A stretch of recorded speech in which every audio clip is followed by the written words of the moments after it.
السلام عليكم، كنتمنى تكونوا بخير وعلى خير وأحوالكم طيبة بإذن الله.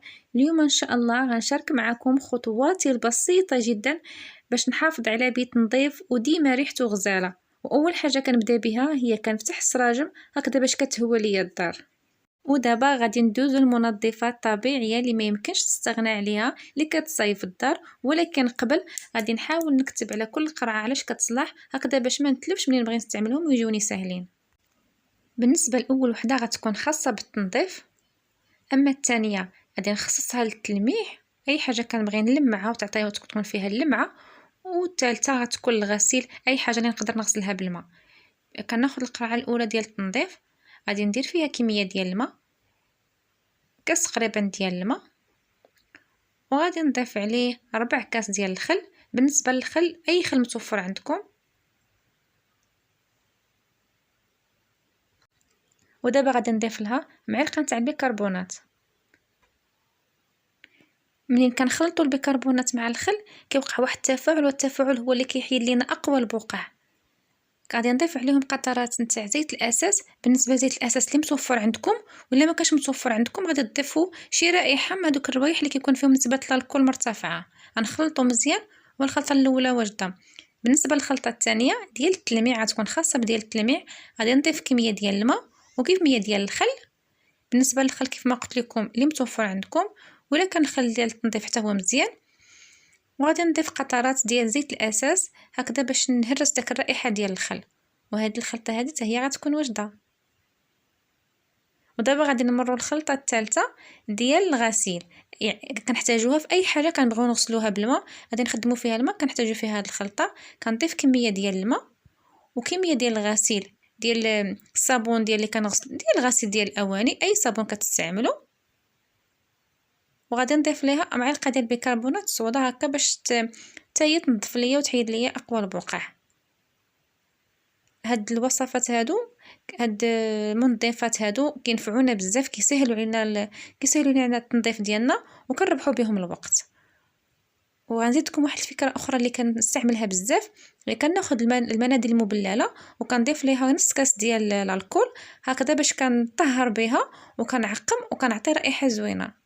ودابا غادي ناخذ السله ديالنا وغادي نهزوا المنظفات ديالنا وغادي نمشيو على بركه الله نبداو التنظيف. واول حاجه غنبدا بها هي السيجور، هي اكثر بلاصه اللي كتوسخ ليا بزاف، بحيث تما فاش كنجلسوا فاش كنتفرجوا.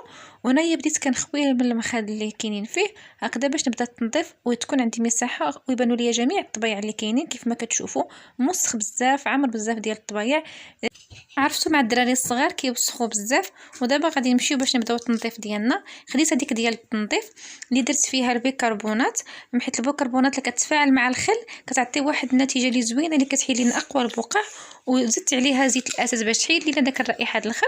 وهنايا غادي نبدا من بعد ما رشيت غادي نخليها تقريبا واحد 5 دقائق وغادي نبدا نحكان ديالي. المهم انا درت هنايا تقشيره كتجيني افضل واحسن باش هكذا كتساعدني وكنتحكم فيها. تاخذوا شي تقشيره اللي تكون حرشه شويه وبها باش غادي تحيدوا داك البقع وداك الطبيع، كيتحيدوا بسهوله. صراحه الله هاد الوصفه هذه رائعه وفعاله، كنتمنىكم تجربوها غتلقاو عليها نتيجه كبيره. جميع البقع كتحيد بكل سهوله كيف ما كان النوع نتاعها، حتى بالنسبه للبقع اللي فيهم ستيلو حتى هما كيتحيدوا. كتنظفي وكتعقمي وكطهري في وسط دارك في وسط بيتك بلا ما تنشري بلا ما تصبني بلا ما ديري اي مجهود. وخصوصا دابا كاين فصل الشتاء ما عندناش فين نشرو فين نصبنوا، واكثريه بالنسبه للناس اللي عندهم الاطفال حيت كيوسخوا بزاف، يعني كتكون وصفه عمليه. وهنايا غادي نمروا باش نطبقوها حتى بالنسبه للفراش اللي فيه الالوان فاتحه بحال هكذا. ما كيخسرش الالوان، بالعكس عاد كيعطيه واحد النضاره. ودابا غادي نمشيو للصالون اللي الصراحه هو ما كتوسخش ليا بزاف. غادي نمسح به غير الطبله بالخلطه ديال الماء والخل وزيت الاساس.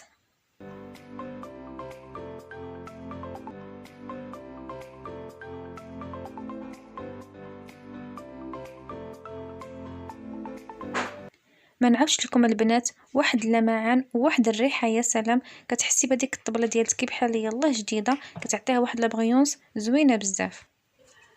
وهنايا غادي ندوز لهاد الكراسه اللي فيهم الجلد اللي حتى هما غادي نطبق عليهم الوصفه ديال الخل مع الماء ومع زيت الاساس اللي كتعطيهم واحد لابغيونس. وحتى بالنسبه للخشب اللي كاينين في داك الكراسه حتى هما غادي نمسحوهم. ما نعاودش لكم البنات والله القسم واحد لابغيونس كتعطي. كنتمنى يكون واضح لكم. كتنظف وكتعطر وكتعقم. وصفه صراحه زوينه بزاف. تقدروا تستعملوها للجلد للخشب للمرايه للزاج لاي حاجه. مهم هي اي حاجه بغيتو فيها لكن بغيتو فيها التلميع غادي تستعملوا فيها هذه الوصفه غادي تعجبكم بزاف وغادي تكون ناجحه ان شاء الله لكم. وهنايا البنات جبت لكم وصفه اللي غادي تهنيكم من غسل الزربيه وهز ونشر. الوصفه ديال البيكربونات مع زيت الاساس مع الخل والماء. وغادي ديروها على فوق الزربيه ديالكم وغادي تدوزو بحال هكذا باي باي ولا بسبيغاتور ولا باي حاجه ما كاين عندكم. واحد اللمعان وواحد النقاوه الصراحه واحد الريحه يا سلام البنات. كيف ما كتشوفوا صراحه نتيجه كتكون رائعه جدا.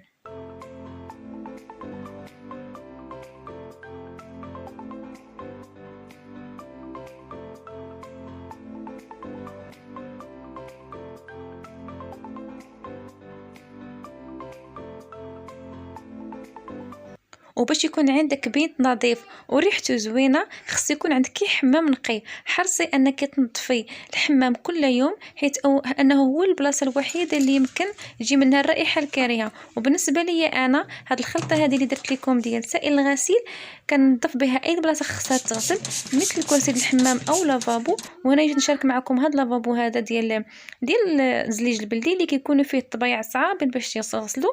ولكن مع هاد الخلطه هذه حاجه ما كتولي صعيبه.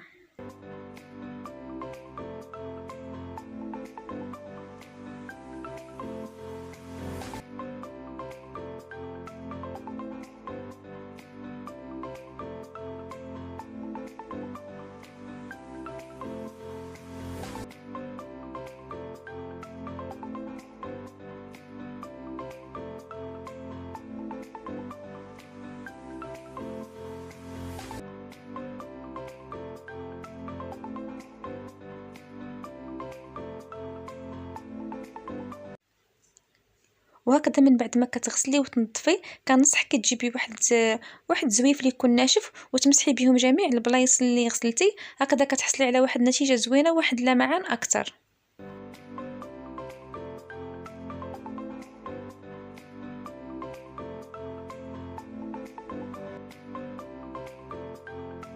واخر خطوه كوني متاكده انك الا جربتيها ما غاديش تقدري تستغناي عليها. هما هاد المناديل المبلله اللي انهم كينظفوا وكيعطروا وكتعقمي. كندوزها على جميع البلايص كنضمن بها واحد الريحه واحد التعقيم كتنظف وكتلمع. وهنايا اخر حاجه كنضيفها هي هاد البيكربونات كنضيفها مع زيت الاساس باش هكذا ما كيخليش تخرج لي ريحه خايبه وكيبقى حمامي ديما نقي وريحته زوينه.